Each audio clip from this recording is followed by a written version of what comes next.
नमस्कार दोस्तों, फिर से एक बार हाइब्रिड करंट अफेयर्स में आपका स्वागत है। आज है 20 मार्च। प्रतिदिन की तरह आज भी महत्वपूर्ण करंट अफेयर्स पढ़ेंगे जो एग्जाम की दृष्टि से काफ़ी महत्वपूर्ण है। तो अगर आप इस चैनल पर नए हैं तो चैनल को लाइक शेयर सब्सक्राइब कर दीजिए, क्योंकि इस चैनल पे प्रतिदिन ऐसे ही करंट अफेयर्स लाया जाता है और ऐसे ही महत्वपूर्ण करंट अफेयर जो एग्जाम की दृष्टि से काफ़ी महत्वपूर्ण है। तो आप चैनल को लाइक शेयर सब्सक्राइब जरूर कर दीजिएगा और अंत में तक जुड़े रहिए, क्योंकि अंत में आप लोगों के लिए एक अभ्यास प्रश्न दिया जाता है जिसका उत्तर आप लोग कमेंट बॉक्स में जरूर दीजिएगा, क्योंकि अभ्यास प्रश्न का उत्तर देने से आप लोगों का अभ्यास बहुत ही अच्छा रहेगा। तो चलिए शुरू करते हैं आज का पहला प्रश्न। आज का पहला प्रश्न है, विश्व वायु गुणवत्ता रिपोर्ट 2023 में दुनिया का सबसे प्रदूषित राजधानी कौन बनी है? यानी वायु प्रदूषण सबसे ज़्यादा दुनिया में कौन सा राजधानी में हुआ? तो ऑप्शन है दिल्ली, बीजिंग, पेरिस, न्यूयॉर्क। इसका सही आंसर क्या होगा? इसका सही आंसर होगा दिल्ली। इसका सही आंसर क्या होगा? दिल्ली। याद रखिएगा, इसका सही आंसर क्या होगा? दिल्ली। अच्छा, 2018 से लेकर अभी तक 4 बार सबसे प्रदूषित राजधानी दिल्ली बन चुकी है। दोस्त, इससे आप समझ सकते हैं दुनिया का सबसे प्रदूषण भारत में ही है। समझ सकते हैं दुनिया का कितना प्रदूषण भारत में। देखिए, दुनिया के 5 सबसे ज़्यादा प्रदूषित देश, तो इसका अब पहला नंबर पे है बांग्लादेश, दूसरे नंबर पाकिस्तान। देखिए भारत का क्या स्थिति है, तीसरे नंबर पे दुनिया का तीसरा सबसे प्रदूषित देश है भारत। चौथे नंबर पर ताजिकिस्तान, पाँचवें नंबर पर बुर्किना फासो। याद रखिएगा, दुनिया के सबसे प्रदूषित शहर भी भारत से ही है। भारत के बिहार राज्य के बेगूसराय शहर दुनिया का सबसे प्रदूषित शहर है। कौन सा? बेगूसराय। जो बेगूसराय बिहार राज्य का जिला है बेगूसराय, वह शहर दुनिया का सबसे प्रदूषित शहर है। अगला प्रश्न है, सैन्य अभ्यास टाइगर टाइम्फ 24 का आयोजन भारत और किस देश के बीच हुआ है? सैन्य अभ्यास टाइगर टाइम्फ 24 का आयोजन भारत और किस देश के बीच हुआ है? ऑप्शन है जापान, इंडोनेशिया, अमेरिका, बांग्लादेश। इसका सही आंसर क्या होगा? अमेरिका। इसका सही आंसर क्या होगा? अमेरिका। इसका आयोजन 12 से 24 मार्च तक होगा, सॉरी 18 से 24 मार्च तक। इसका आयोजन कब से कब तक होगा? 18 से 24 मार्च तक। भारत के जो पूर्वी समुद्री तट है ना, वहीं पे किया जाएगा, भारत के पूर्वी समुद्री तट पे। याद रखेंगे, यह अतिरिक्त सेवा मानवीय सहायता आपदा राहत सैन्य अभ्यास है। मतलब इसमें तीनों सेनाएं भाग लेगी, तीनों सेनाएं, और इसमें मतलब आपदा से राहत के लिए अभ्यास एक्सरसाइज है। याद रखिएगा। अगला प्रश्न है, लोकसभा चुनाव से पहले मतदाताओं के लिए चुनाव आयोग द्वारा कौन सा ऐप लॉन्च किया गया है? तो इसका सही आंसर है ऑप्शन है know your right, know your candidate, your election, your future, one nation one election. इसका सही आंसर क्या होगा? Know your candidate, KYC, know your candidate. याद रखिएगा।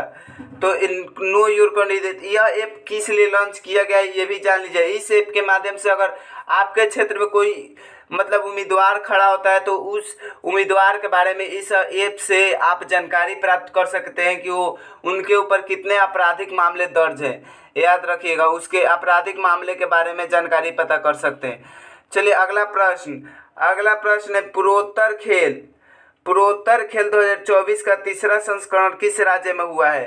तो ऑप्शन है त्रिपुरा, नागालैंड, असम, मेघालय। इसका सही आंसर क्या होगा? इसका सही आंसर नागालैंड। इस गेम का आयोजन 18 मार्च से 23 मार्च तक किया जाएगा। याद रखिएगा, 18 मार्च से 23 मार्च तक इस गेम का आयोजन किया जाएगा। देखिए 18 मार्च से 23 मार्च तक इसमें जितने पूर्वोत्तर राज्य हैं ना, वो सभी भाग लेंगे इस गेम में। नागालैंड के मुख्यमंत्री कौन है? नेफ्यू रियो इस गेम के शुरुआत करेंगे। नागालैंड के मुख्यमंत्री जो नेफ्यू रियो है, वो इस गेम का शुरुआत करेंगे। क्या है? नेफ्यू रियो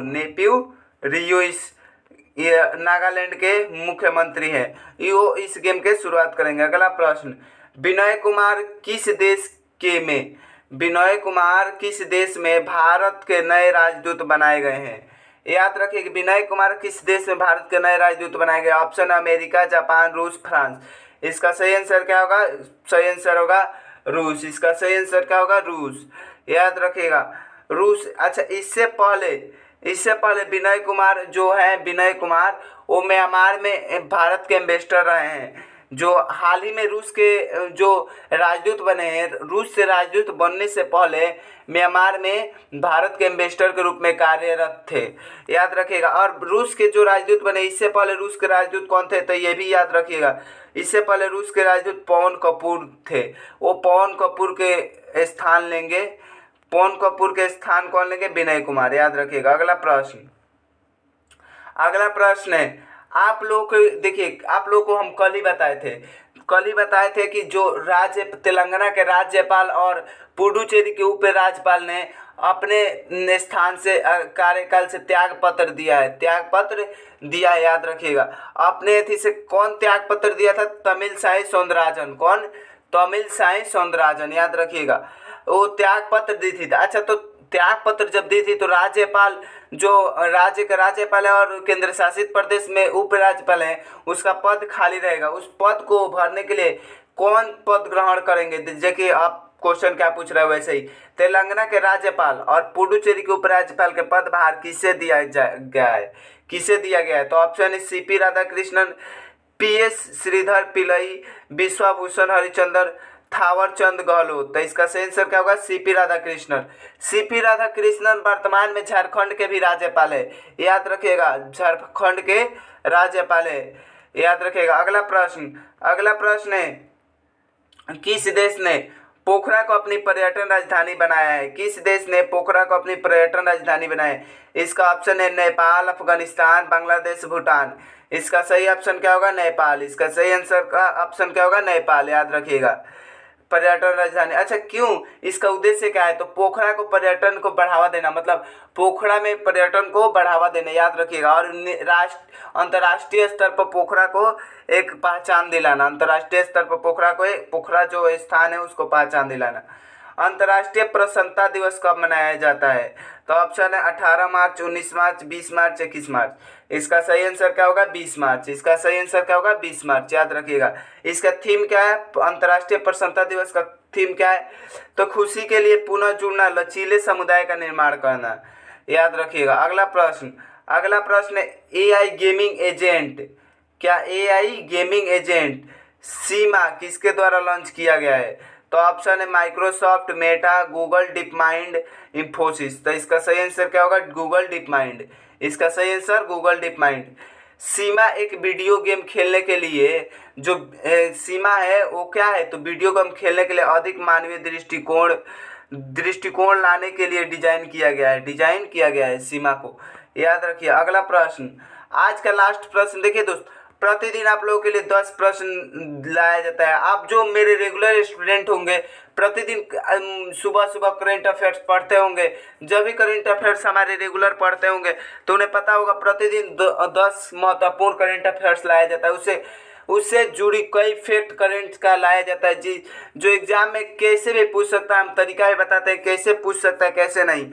तो आज का लास्ट प्रश्न, अगर अभी तक चैनल को सब्सक्राइब नहीं किए तो सब्सक्राइब कर दीजिए, क्योंकि इससे हमें आप लोगों के प्यार सपोर्ट मिलता है और मोटिवेशन मिलता है। इससे हम प्रतिदिन और मतलब अच्छा कंटेंट बनाने का प्रयास करते हैं और बहुत से बहुत अच्छा कंटेंट। तो चलिए आज का लास्ट प्रश्न है, निशानेबाज अखिल शिवराण और अनीश भानवाला ने पुलिस ग्रांड पिक्स में कौन सा मेडल जीता है? तो इसका सही आंसर ऑप्शन क्या होगा? स्वर्ण पदक, रजत पदक, कांस्य पदक, इनमें से कोई नहीं। तो इसका सही आंसर क्या होगा? स्वर्ण पदक। इसका आयोजन कहाँ हुआ है? इसका आयोजन पोलैंड में हुआ है। इसका आयोजन पोलैंड में, याद रखिएगा। पोलैंड में दो जो ये है पुलिस ग्रैंड पिक्स, इसमें 2 स्वर्ण पदक और 6 अन्य मेडल जीता गया है, 6 अन्य पदक जीता गया है, याद रखिएगा। आज का आप लोगों के लिए अभ्यास प्रश्न, जिसका आप लोग बेसब्री से इंतजार कर रहे थे, वो अभ्यास प्रश्न था। आज लोग का अभ्यास प्रश्न देखिए, अभ्यास प्रश्न वैसे दिया जाता है, फिलहाल में बताए गए हैं, कल ही बताए गए थे करंट अफेयर्स के रूप में। तेलंगाना के राज्यपाल से हाल ही में कौन इस्तीफा दिया है या त्याग पत्र दिया है? और त्याग पत्र किससे देते हैं और आर्टिकल कितना में राज्यपाल के बारे में वर्णन, भारतीय अनुच्छेद के कितना आर्टिकल में राज्यपाल के बारे में वर्णन किया गया है, इसका आप लोग उत्तर जरूर दीजिएगा। तो मिलते हैं अगले वीडियो में, तब तक के लिए धन्यवाद। जय हिंद दोस्त।